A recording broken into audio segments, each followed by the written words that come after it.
When Pearl Harbor was attacked, at that time the world was at war, so there's a great fear across the United States. And Japanese Americans who were living in the United States, many of them for many generations, were considered enemies at that point. Programs were begun across the United States to incarcerate these people, put them into camps. When we were put into the camp, my mother is half Irish.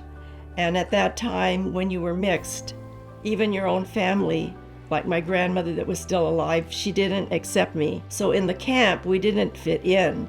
And I was bullied a lot. And I would go every day back to my mom and say, "Can't we move? Can't we move?" Father Flanagan believed in helping people because he himself was an immigrant to the United States. So he knew what it was like to be discriminated against when you come to a new country. So when he heard about Japanese Americans having the same thing happen to them, he wanted to reach out and help them. My mother decided to write a letter, and my dad signed the letter, and it came to Father Flanagan, and he appealed to the government, and we were let out after 4 months. Father Flanagan said, "You are more welcome to come here."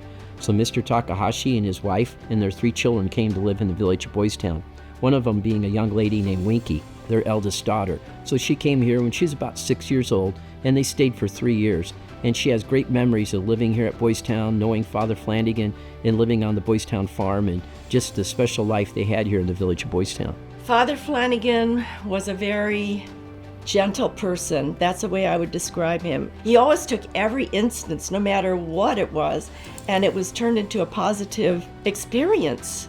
And then over the war years, he brought close to 200 people eventually out of the camps.